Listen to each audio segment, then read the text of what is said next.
お座り。かわいい。お腹空いてる？とんちゃん。うまっ。左膝の前十字靭帯完全断裂。あ、右膝の後に左膝だったんですか？はい。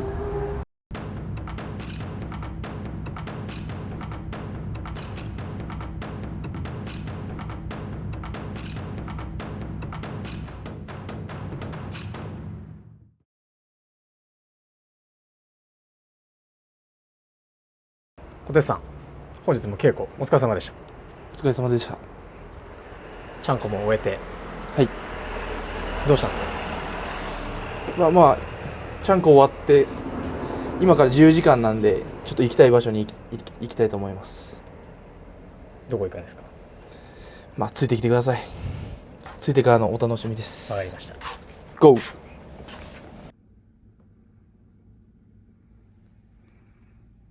チャンネル登録お願いします。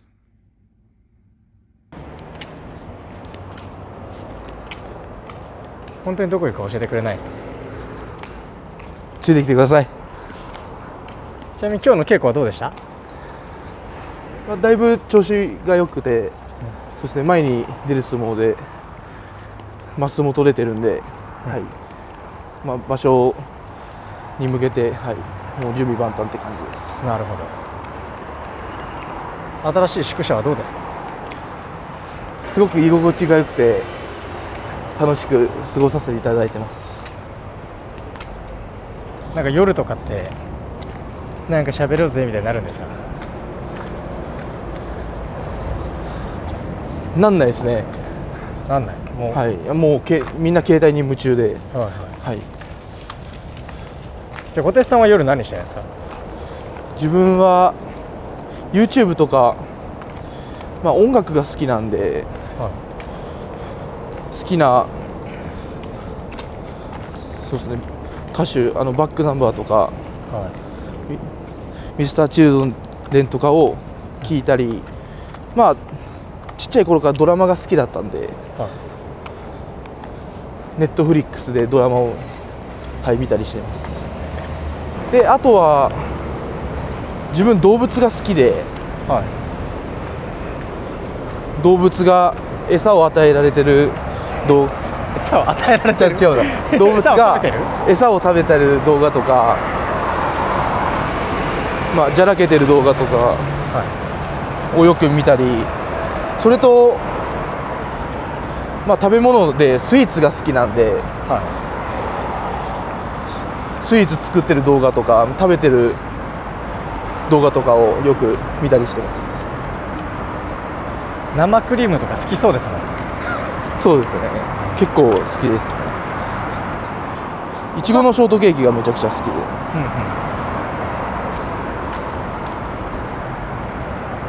ケーキだったらいちごのショートケーキ。そうですね、ショートケーキかチーズケーキも好きです。でも甘いものなんか大体好きみたいな感じですか？はい。もう結構昔から好きなんですか？昔から好きですね。はい。甘い飲み物も好きですもんね。もうやっぱ飲んじゃいますね。やっぱ以前の動画でも、はい。最近の流行りの気になってる曲とかドラマとかあります？いや、ドラマは自分同じドラマをよく見ちゃうんで、親の影響なんですけど、親が見ていたドラマ、平成のドラマをずっと見てますね。音楽はすぐ飽きちゃうっていうところもあって、結構1週間ぐらいはハマるんですけど、その歌手に、歌はハマるんですけど、また違う音楽を聴いたりずっとしてます。最近のハマってる音楽は何ですか？最近はまたミスターチルドレンとかに戻ってきました。なるほど。はい。ミッシュの曲だったら何が好きなんですか？ Mr.Children は自分はイノセントワールドとか、あと彩りっていう曲がめちゃくちゃ好きです、家族で、出かけた時とかに、車で移動するんですけど、そこにMr.Children がずっと流れてて、ご家族も好きなんですね。はい、お母さんが好きでずっと流れてるのを聞いて、めちゃくちゃいいなっていうので、だからドラマとか音楽も親の影響で、聞いたり見始めましたね。じゃあちょっとワンフレーズだけ彩り。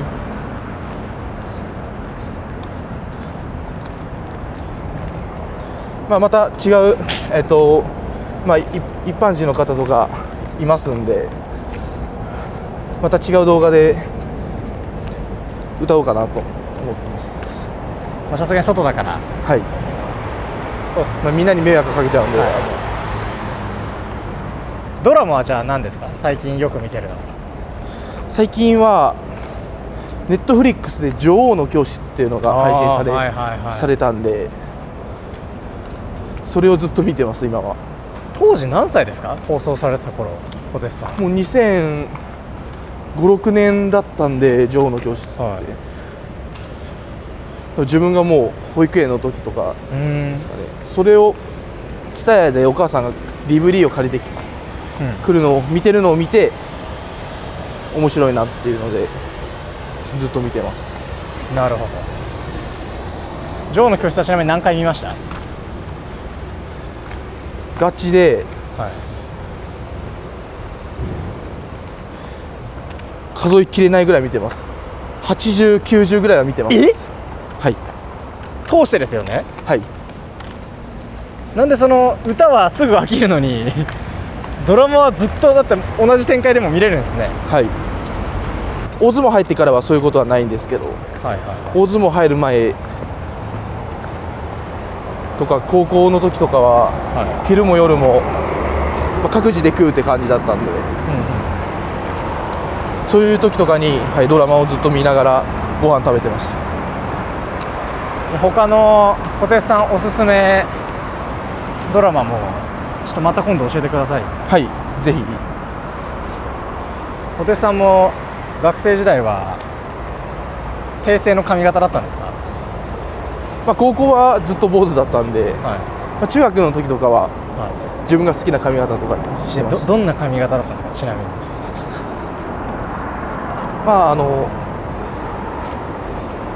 一時期ソフトモヒカンの時代。ソフトモヒカン？はい。あんまイメージつかないですね。走行してる間に駅に着いたんで、行きます。今から電車で。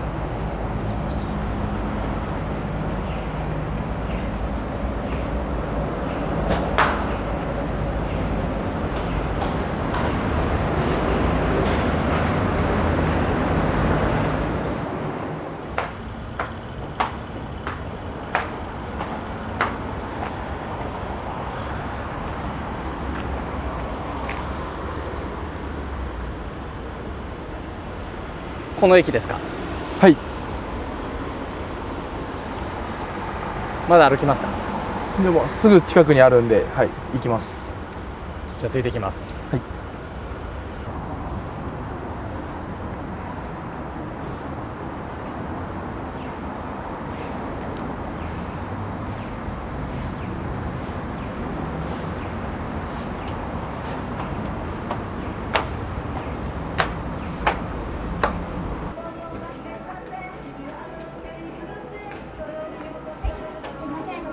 説明書でして、ワンちゃんとの触れ合いの同意書もありますので、こちらすべて確認いただいてから受付までお越しください。はい。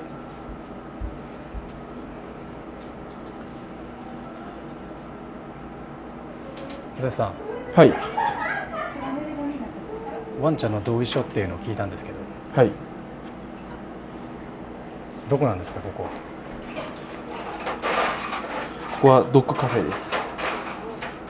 もしかして言ってた犬を触りに来たんですか？そうです。好きな犬をなでなでしに来ました。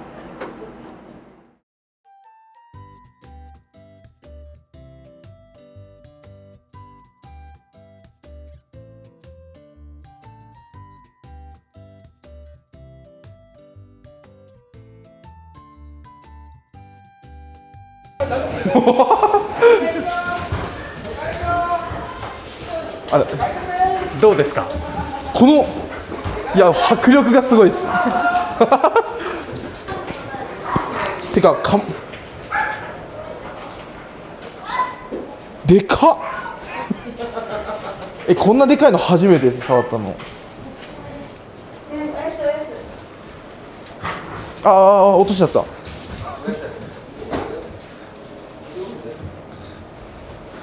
おお食べるのうまいですね。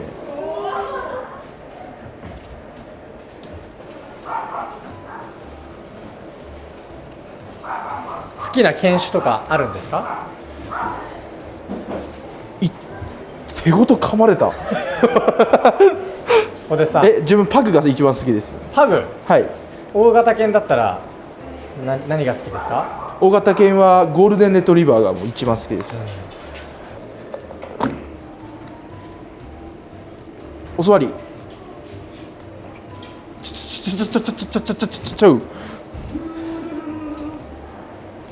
お座り。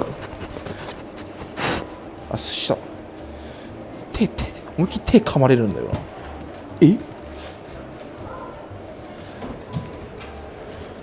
皆さん、はい。このワンちゃんがいるからあげれないんですけど、みんなにほら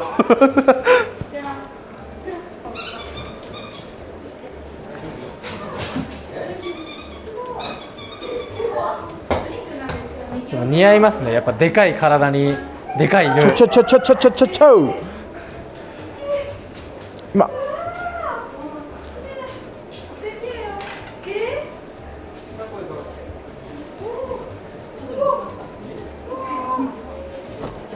今でも小手さん、はい小手さんでかすぎてはい犬ちょっとちっちゃく見えてます。嘘だそんなことないでしょ。お座りお座り。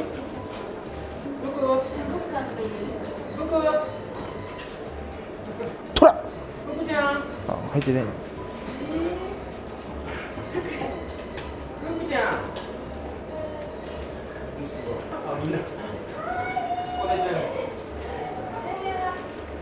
なくなりました。かわいい。おお。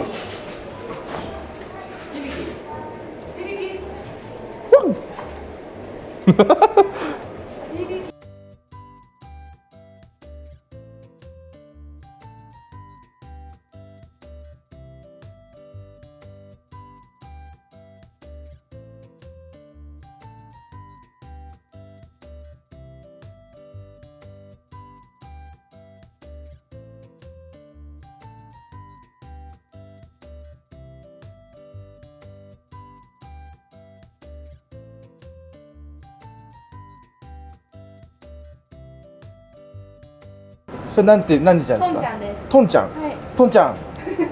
トンちゃん。トンちゃんあ、あっち行ってった。ダンボです。ダンボ。ダンボくん。ダンボくん。ダンボ。ダンボ。何があるの？かわいい。やばいっすパグ。トンちゃん。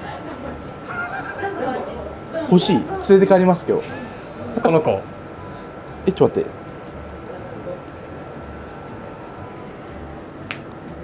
ずっとベロ出してるじゃないですか。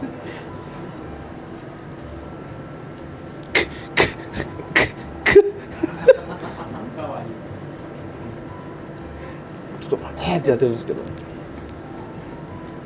トンちゃん。トンちゃん。トンちゃん。トンちゃん。お腹空いてる？トンちゃん。ずっとねベロ出してるんですよ。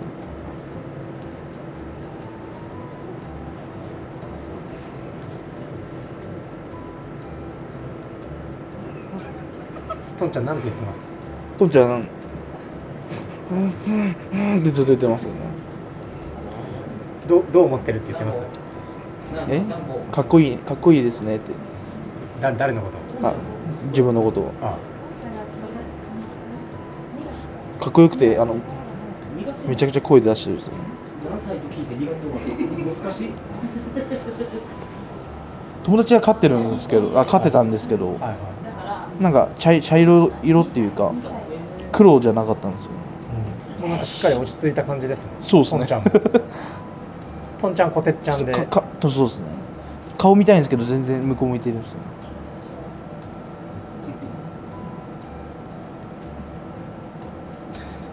この歯みたいな顔が好きなんですよ、パグの。何お前らみたいな。ダボさん来た。サラッサラ。ダボさんこっち。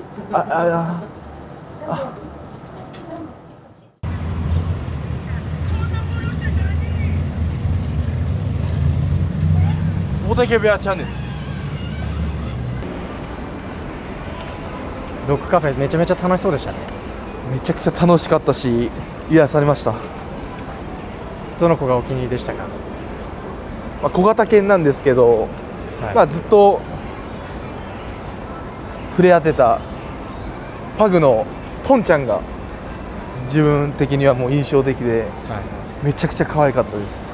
ずっとベロ出してるんですよ、はい、それがめちゃくちゃ可愛かったです。いや見てて僕も勝手に癒されてましたから、はい、ちなみにこの辺はどうしたんですか？何しに？実は先ほど自分がスイーツ好きだと言ったんですけど、はい、東海オンエアのりょうさんがもともとスイーツ屋をやってまして、はいはい、で名古屋に進出したということで、はいはいはりょうさんがやってるスイーツ屋のスイーツを食べたくてやってきておりました。でこの地下1階にあるらしい。ここですか？はいはいはい、食べに行きたいと思います。有名な YouTuber の方ですよね。そうです、はい、僕も知ってます。ずっと気になってて食べたいなと思ってたんで、はい、じゃあ行ってきたいと思います。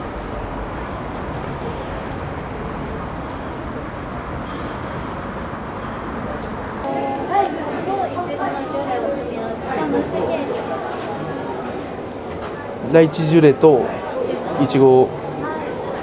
じゃあこれ一つと、はい、それと抹茶バスクチーズケーキ一つ、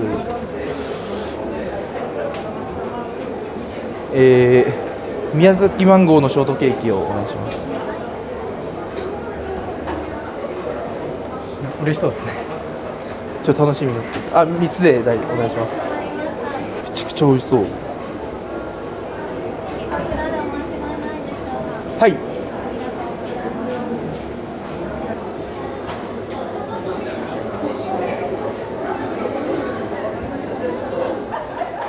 でケーキだけじゃなくて焼き菓子もめちゃくちゃ美味しいらしいんですけど、今日は、ケーキが食べたかったのでスイーツ、今日は我慢して、あっちを食べて次の機会に。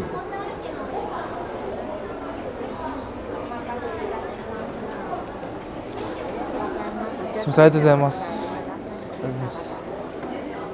じゃあ今から食べれるところに移動します。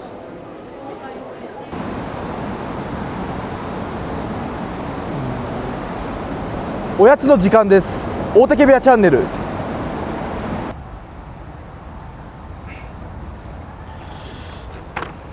今から買ったスイーツを食べたいと思います。いいですね。風も涼しくてめちゃくちゃ涼しいですね。ここ天気も良くていいですね。いい感じですね。はい、めちゃくちゃいいスイーツ日和ですね。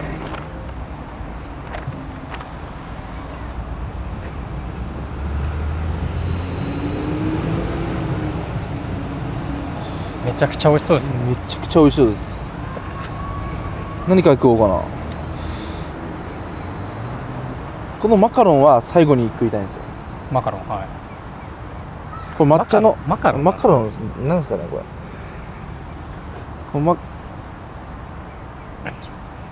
なんだっけ、い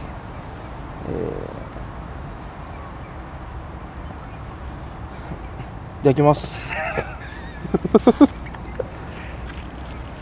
じゃあいただきます。ちょっと落ちそうで怖い。この上でいただきます。落ちる。い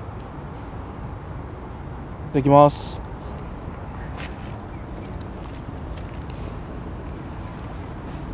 めっちゃうまい。めっちゃうまい、マンゴーめっちゃくちゃうまいです。うわ、生クリームとやっぱ合いますね。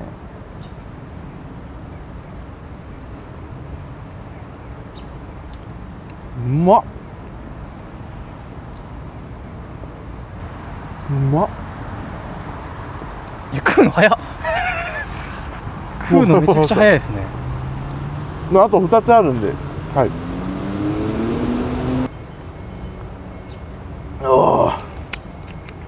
やっぱ稽古で疲れたんで甘いものはいいですね。ああ、確かに疲れが取れます。じゃあ次はよいしょ。はい、抹茶ケーキ食べます。い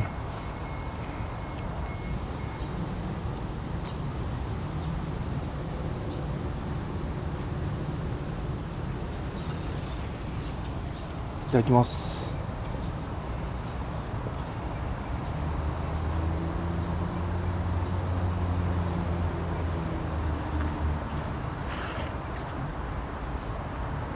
うん。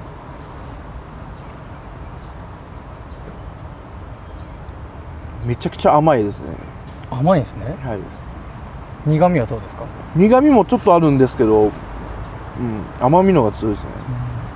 うまっ。なんかこうお子さんでも食べれるみたいな感じですね。そうですね。うまい。抹茶は好きですか？めちゃくちゃ好きですね。ちっちゃい頃から甘いものは好きなんですか？ずっと好きですね。もう、毎日ケーキとかお菓子を食べてます。ちっちゃい頃。食うスピードが速いですね、やっぱね。さすが。もっと早いんですけど、本当は、落とさないように気をつけてるんで。なるほど。ほんと早い。はい。うまっ。もう2つ目終了。はい。これはストロベリーって書いてありました。大好きなイチゴじゃないですか。はい。もう手でいきます、これは。じゃあ。はい。やっぱ、はい。手でいきます。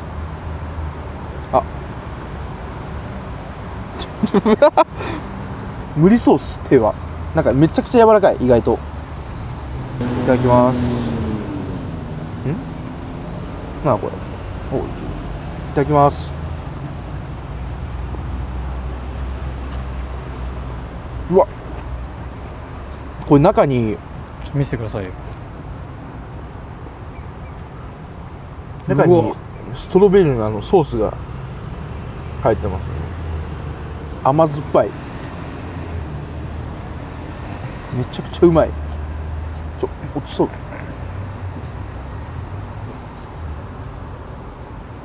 うまっ。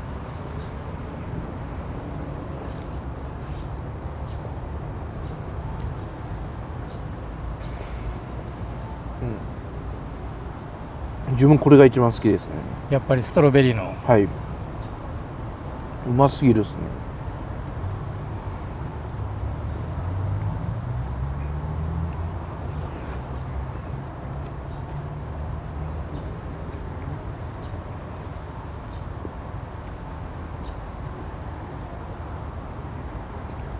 食いっぷりがすごいですね。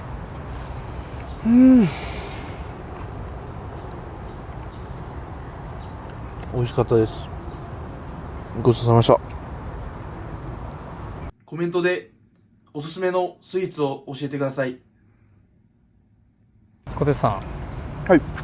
さっきちらっとそのね、幼少期の頃とかもスイーツとかお菓子とか食べてたみたいな話ありましたけど、ちょっと小手さんのその半生みたいなところを聞きたくて。はい。小手さんまずどこ出身ですか？自分三重県の津市出身です。津市、はい。どんな町ですか津市はまあ住宅地がいっぱい並んでて、まあ近くにスーパーとかもあって、でまあ服屋さんの島村とかもあって、はい。よくなんか買い物とかしてました？そうですね、結構毎日のようにスーパーに友達と買いに物に行ってました。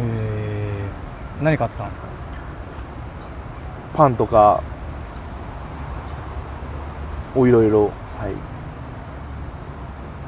そこで育ったと。そこで育ちました。ご両親どんな方でしたか？まあ、自分と一緒で、まあ、元気ある両親だかなと思います。何されてた方なんですか？差し支えなければ。は両方両親は2人とも運送系の、はい、仕事をしてます。兄弟とかいますか？兄弟は2つ上に双子の兄がいます。双子の兄？はい。双子の兄ですか？双子の兄です。あ、そうなんですか？はい。2つ上に？ 2つ上に、そうですね。なんかすごい珍しいですね。そうです。あまり知り合いにも双子は聞かないんで、でも3人とも体大きくて、よくそうですね、遊んだりもしてて、はい。どのくらい大きいんですか、お兄さんとお兄さん2人は。120、30キロぐらいだったんですけど、今は絞ってもう100キロぐらいですかね、今は。でも大きいですね。はい、高校の時は大きかったですね。お二人ともそのぐらいだったんですか？そうですね、自分と変わらずだったんで。身長は175とかそこら辺お兄さんですね。172、3センチですかね。お弟子さん今自分より少し小さい。身長何センチでしょう？は181センチです。体重は175キロぐらいです。じゃあ兄弟の中で一番大きく育ったんですね、体だけで。そうですね、体のパターンで言ったら。体でパターン。そのご両親もそのぐらいなんかそのいい体、がたい良かったんですか？まあ父はそうですね、自分よりも身長高くて186センチ7センチぐらいはあって、で母は160ぐらいですかね。でそんなにそうですね、母は普通ぐらいでした。まさかお兄さん、双子のお兄さんがいたとは。仲は良かったですか？仲は良くも悪くもないって感じです。はい。まああんまり喧嘩したことないんで良かったのかなとは思いますけど。子供の頃それこそ兄弟と何かして遊んだみたいな思い出あります？あんまり兄と遊んだ記憶はなくて、まあ、兄は兄の友達と遊んで、自分は同級生としかあんまり遊んでなかったんで、はい。家の中とかで遊ばなかったですか？はまあ家族でテレビゲームとかはよくやってたんですけど、そうですね、あんまりでもやった記憶はないですね。はい、友達とばっかやってました。お弟子さん、さっきも言ってるようにだいぶ体大きいじゃないですか。はい。こうやって生まれた時からもう大きかったんですか？それはちょっとそういう話はしたことなくて、親と今度会った時聞いてみようかなと思います。お兄さんとかは大きかったのとか聞いたことあります？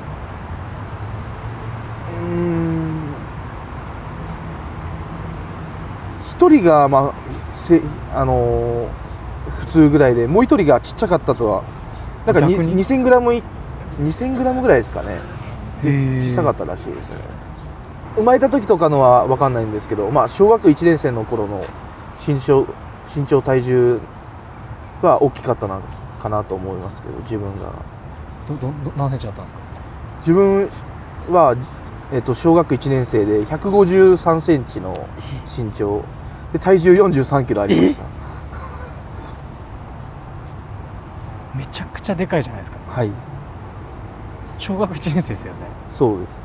じゃあやっぱもう周りと比べても圧倒的に体つき良かったですか？そうですね。集合写真見てみたら入学式のもうだいぶ違かったですね。一人だけほぼ高学年みたいな感じですもんね。そうですね。もう153センチだと、そうですね、高学年の身長ぐらいですかね、小学校。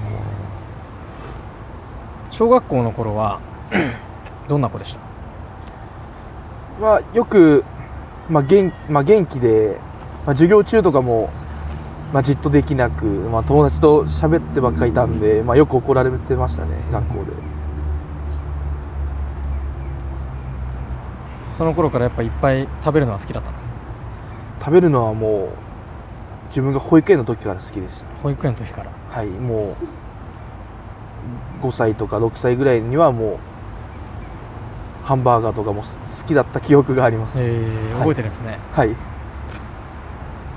その後はどんな生活というかどんな子だったんですか？ずっとそうですね、遊んでました。とにかく全力で。で小学校の時に柔道教室一応習ってたんですけど、柔道教室にも行かず遊んでました。行かなかったんですか？行かなかったです。でも習ってはいたんですよね。はい、習ってはいたんですよね。習ってはいました。ただそうですね、遊ぶのが好きだったんで、スポーツよりも遊びのがそうですね、全力でやってました。遊ぶの。柔道はそれは何歳ぐらいの時に習い始めたんですか？自分小学3年生の時に柔道を習い始めました。小3。小学3年生。小3でもうだいぶ体はさらに大きくなってますもんね、きっとね。そうですね。相撲は好きではなかったんですか？いや、その頃は。相撲がそうですね、小学校から帰ってきたら大体友達と遊びに行ったりするんですけど、友達と遊びの予定が立たなかった時は家に帰って相撲をずっと見てましたね。きっかけは何だったんですか？学校から帰ってきたらおじいちゃんが見ていて、自分も一緒に見ていたらめちゃくちゃ強い相撲さんいると思って、すごく面白くて、ずっと見てました。なるほど。でも柔道だったんですもんね。そうですね。もうその時には柔道を習い始めてて、柔道も好きだったんですけど、そうですね、相撲のが見てて燃えるというか。そうですね。じゃあ高学年はどんな子でした？高学年も一緒です。わんぱく。そうです。その時は柔道行ってました？ちゃんと。そうですね、高学年の時は行ってました。でも言っても週に 2,3 回なんですけど。強かったんですか？小学校の頃柔道は。一応そうですね、県大会とかでは優勝は何度か1回か2回でも、自分大体いつも2位とか3位なんですけど、ずっと勝てなかった子がいるんですけど、友達なんですけど、その子が休んでる時に試合があったら、優勝したりはしてたんですけど。でも県大会で優勝ですよね。そう。三重県で一番強い柔道家だったわけ。柔道家って言ってないんですけど、自分の勝てなかった子が休んでたっていうのもあるんですけど、だとしても三重県2位だってことですよね。それ何年生ぐらいの時ですか？小学5年生の時ですね。個人戦で2位になって県で全国大会に出る感じです。1位と2位が出れるんですよ。全国大会はどうだったんですか？団体戦なんですよ。小学6年生5年生4年生の団体戦なんですけど、小学6年生と5年生の1位2位と4年生の1位を団体で、先鋒で小学4年生の優勝で、地方中堅で1位と2位をやってて、6年生で1位と2位の組み合わせた団体戦でベスト8に。全国ベスト 8？ はい。4年生の時に。はい。ベスト8で。全然知りませんでしたもうじゃあ本気でやっぱ柔道をやってたんですね。そうですね、その時は。そこからじゃあ中学に入って。中学はもうなんかその柔道を強いところ選んだとかそういうことではないんですか？まあ先輩が強かったんで強かったですけど、強豪校っていうわけではなかったですね、中学の時は。その時はまだその相撲の熱は冷めなかったんですか？もうずっと好きで見てましたね、相撲は。中学校も。はい。中学校でなんかこう何頑張ったとかあります？中学は部活ですかね。部活を柔道教室は辞めたんですよ、もう中学に上がって。でもやっぱ全国で活躍したいんで必死で柔道をやってました。じゃあもう3年間ずっと部活で。部活は4時から6時ぐらいまでなんですけど、もう帰ってきてすぐ友達と遊びに行ってました。6時から週6ぐらいで。週6で。はい。友達と何して遊んでたんですか、中学生の時は？大体の流れが、ゲームセンター行って、で夜ご飯食べて、で公園で遊ぶ感じですね、夜に。ちなみにその時の身長体重どのぐらいですか、中学生では？中学の時は身長、自分は中3で身長止まっちゃってて、もう、そうですね、中3の時はもう179センチで止まって、で体重は小5の時には100キロ超えてたんで。小5で？小5の最後らへんですかね、今はもう。へえ。で中3の時は120、30キロぐらいでした。もう仕上がってますね。食べるの好きだったんで。はい。そんな中学の生活を送って、はい。高校は柔道ですか？高校はもう朝早くから朝練して。柔道部ですよね？柔道部ですね。で高校はもうスポーツ系列っていうのに入ってて、もう一日中スポーツやってましたね。なんかその専攻みたいな。そうですね。高1の時は授業あるんですよ。数学とか国語とかがあって、もう高2高3の時はもう系列6つの系列に分かれてるんですけど、そこにスポーツ系列があって、スポーツ系列取ったらもう一日中スポーツ、球技とかもうよくやってました。柔道、相撲以外で好きなスポーツとかありました？好きなのはあんまり自分野球とかサッカーとか見なくて、見るのはあんまりないんですけど、やるのはドッジボールとかはよくやってて。はい。ちなみになんていう高校になるんですか？名張高校。名張高校というところです。それはやっぱ柔道目当てでそこに入学したんですか？そうですね。もう自分が中2の時にはもう兄がもう名張高校に入学してたんで、みんな一緒に、名張高校に入学しました。じゃあ兄のその後を追ってみたいなことですよね、きっとお兄さんの。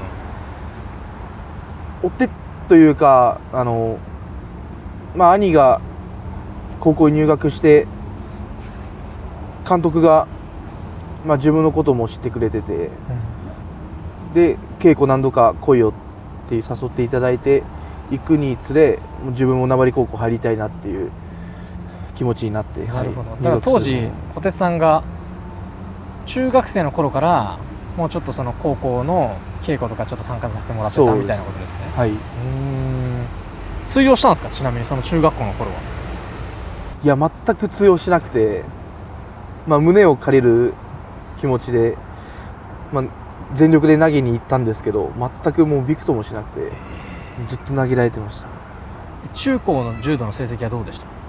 一応その中学に上がってその三重県で勝てなかった友達が県外に行っちゃって、だからもうそうですね、一応中2中3と県1位になって、個人戦で90キロ超級で一応全国大会には出たんですけど、中2中3と初戦敗退ではい、まあ、大きな成績は残せなかったんですけど、まあでも県大会も優勝だけでも立派ですけどね。高校はそうですね、高1は成績特に残せなくて、高2高3とそのライバルだった友達の子が県外から三重県に戻ってきて、はい、でなんかアニメみたいですね。そうですね、だとその友達っていう感じになったんですけど、高2高3と100キロ超級に上がって、まあ同じ階級なんですけど、その友達が勝てなかった友達に勝とうと頑張ったんですけど、高2高3と個人の決勝で負けちゃって、県大会の、まあ、高2の時は三重インターハイだったんで1位と2位が出れるんですよ、個人の。で一応高2の時は個人と団体と出させていただいたんですけど、高3の時は団体しか出れなかったですね、全国大会に。まあ、今までこう話聞いててずっと柔道をしてきてるじゃないですか。はい、でまあもちろんそのずっと相撲はお好きだったんでしょうけど、はい、いざじゃあその大相撲の世界に入ろうとか入りたいなって思ったんですか？東京都にある修徳高校っていうのがあるんですけど、そこに合宿しに行った時に、まあ、修徳高校の大森先生って方が大嶽部屋の先代と仲が良くて、熊形の良い方ですね。はい、で自分の名張高校の監督が修徳高校の大森先生に自分が相撲好きっていうことを伝えてくれて、それじゃあ修徳高校の大森先生が稽古見学させてもらえるか聞いてあげるよって言ってくださって、先代に連絡取ってくれて稽古見学させてもらえる形になって行かせていただきました。なんか好きと実際やりたいってちょっと別の感情じゃないですか、はい、もう好きだけじゃなく見るのが楽しいだけじゃなくて、もう自分的にはやりたいみたいなふうに思ってたってことですか？そうですね、一回やってみたいなとは思ってたんですけど。それいつぐらいから思ってたんですか？まあ高校入ったぐらいですかね。はい、まあ変な話、高校1年生の時から、まあ、相撲部に入るみたいなこともできたわけじゃないですか。それしなかった理由は何なんですか？やっぱりそうですね、柔道もやっぱ好きなんで、好きだっていうのもあるし、まあ、ちっちゃい頃からずっと続けてきたんで簡単にはやめれなくて、そうですね、やっぱり成績残したいと思ったんで必死に、まあ、高校時代は柔道を頑張りました。なるほど。それじゃあ、まあ、ようやくチャンスがというかきっかけができてみたいなことですね。じゃあ、はい、それでじゃあ稽古行ってみた時はどうでした？そうですね、まあ、初めて四股踏んだりすり足したりぶつかりさせていただいたんですけど、まあ、優しく指導してくださって兄弟子の方が、やっぱでも四股も簡単そうに見えてめちゃくちゃ難しかったり、まあ、めちゃくちゃきつかったですね、やってみて。じゃあその初めてその稽古見学行った時って今の大嶽部屋の力士たちどなたかいたりしたんですか？いましたね、森うららさんとか新屋敷さんで王鵬関もいて、で当時はそうですね、まあ、最近引退したんですけど、まあ、酒井さんもいて、はい、いましたね。なんか初めてこう実際四股踏んでみたりとかした時ってどんな印象を感じました？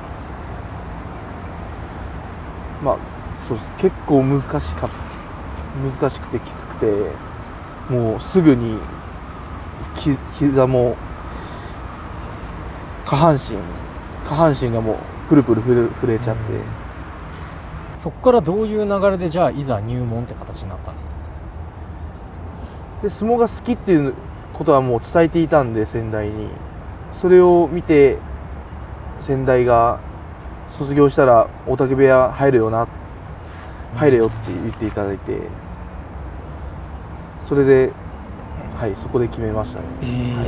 なんかすごいですね。だってもうずっと柔道やってきて、それをまあもちろん簡単にはやめられないっていう状態で柔道を続けることだってできたわけじゃないですか。はい。それでもなんでこう結果的には最終的に相撲を選んだんですか？やっぱ自分が好きって伝えて、入れって言ってくださってたんで、これはもうやりたいって気持ちが強かったんで、もうそこはもうやるっていう気持ちで変わって。で実際入門したのはどのぐらいの時期ですか？小手さん何歳で？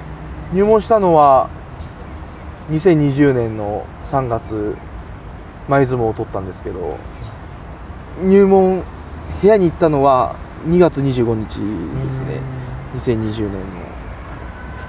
でそこから2、3日後にもう新弟子検査があったんで。そんな早いですね。そうですね。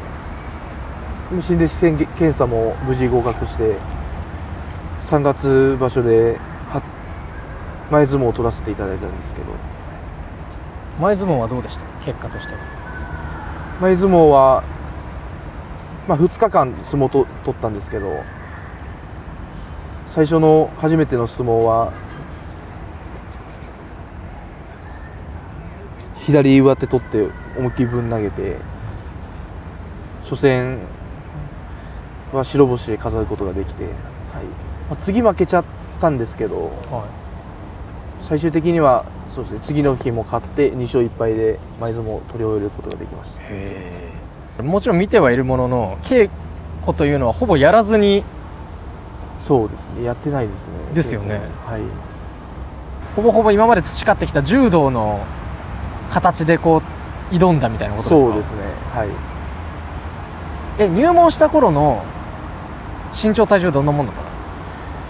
入門した時は179センチの130キロぐらいです。今までは多分自分が圧倒的にこう大きいみたいな環境でやってきたわけじゃないですか。はい。そこから大相撲入ったらもう自分より大きい人もいるし、はい。なんだったら自分よりすんごい小さい人もいるし、その階級がないね、唯一のものだと思うんで、どう思いました？周りのその力士たち見て。そうですね、最初に、新弟子検査があったんですけど、同期に、2メートル超えの人とか190センチ超えてる人とかいたんで、それめちゃくちゃでかいなと思いましたね。で、そうです、3月前相撲だったんで、千秋楽に亀送りがあって、その時にもう支度部屋で待機するんですけど、新弟子は。で関取衆とかいっぱい座ってて、もうめちゃくちゃでかくて迫力があって、すごかったです。やっぱ自分もこうなりたいなと思いました。なりましたね。はい。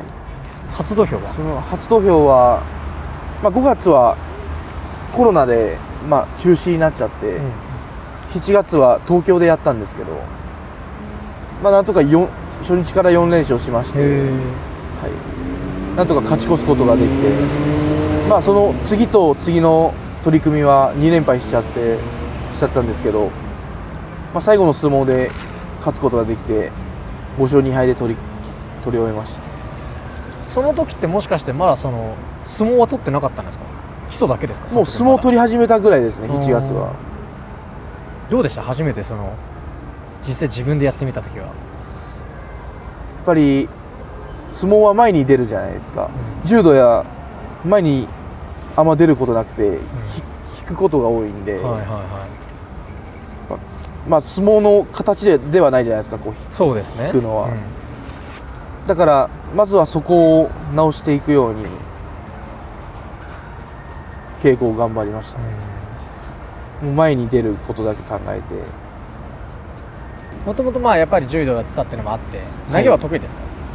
投げは得意だったんですけど、それで怪我しちゃったんで、入門して1年ちょっとぐらい経って、それ番付はどのくらいだったんですか？は番付は3段目の真ん中ぐらいでした。もうその時点で1年3段目まで上がったんですね。1年もそうですねかかんなくて、はい、序の口5勝2敗で序二段には3場所いて、半年ですかね。でもう次からもう新3段目で、しこ名虎鉄じゃないですか。はい、これもう入門した時から虎鉄ですか？入門した時からずっと虎鉄で、お父さんがつけてくれたんですよ。で自分とお父さんがどうしようかなってこう考えてた時に、虎鉄っていう名前良くないっていう提案がありまして、で自分も虎鉄いいなっていう感じで思って、昔の刀の名前なんですよ、虎鉄っていう、かっこいいからこれにしたいっていうのを親方に伝えて、はい、虎鉄になりました。ごめんなさい、じゃあちょっと話戻りまして、その後はどうでした？3段目上がって。その後は、怪我しちゃったんですけど、3段目の3場所目ですかね、7月場所なんですけど。どんな怪我だったんですか？がっぷり四つで組んで柔道の癖が出ちゃいまして、自分の形作って投げに行く分にはそこまで危なくはないんですけど、不利な状態になって投げ行っちゃって、自分の体重に相手の前に出てくるタイミングがかぶっちゃって前十字完全断裂してしまって、で手術しまして、半年ぐらいは出れなくて序の口に落ちちゃったんですけど、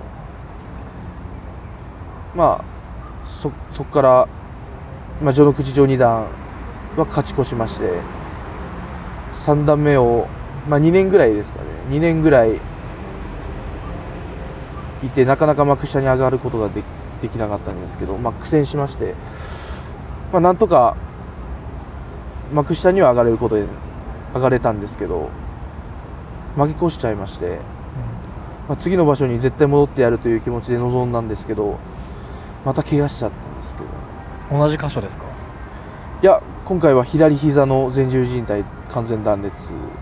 右膝の後に左膝だったんですか？はい。それはどういうあれだったんですか？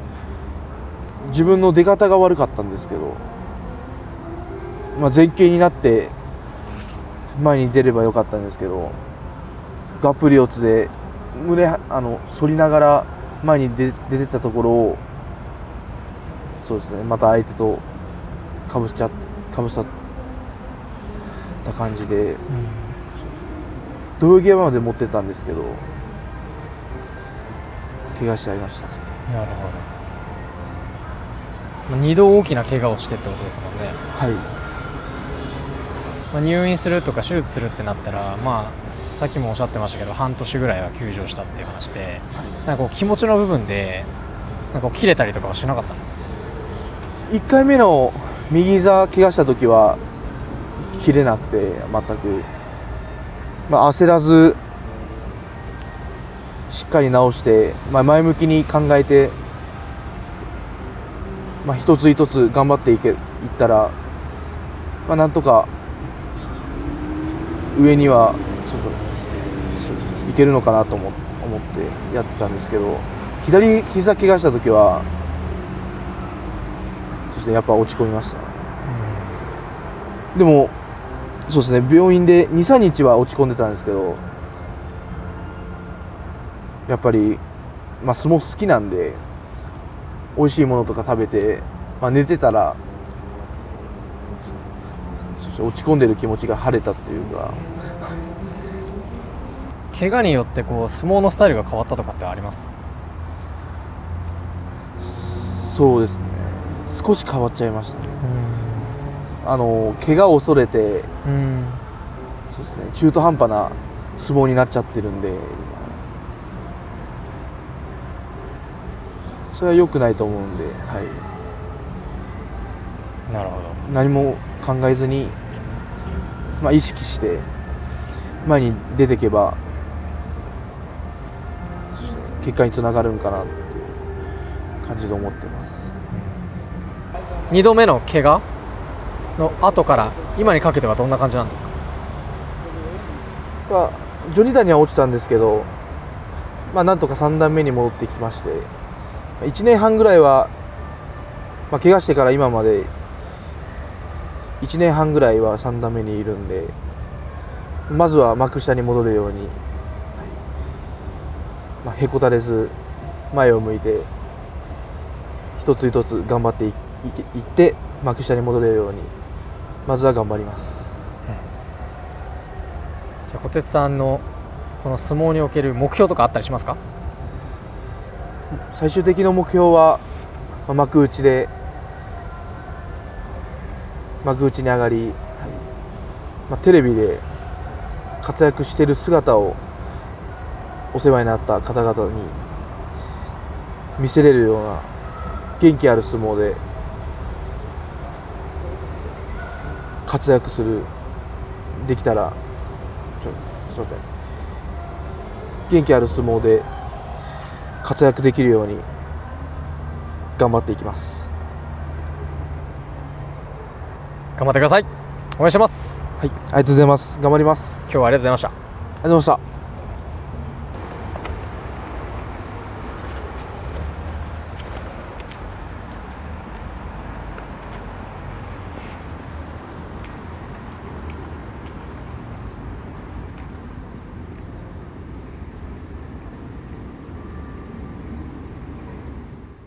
新弟子募集中。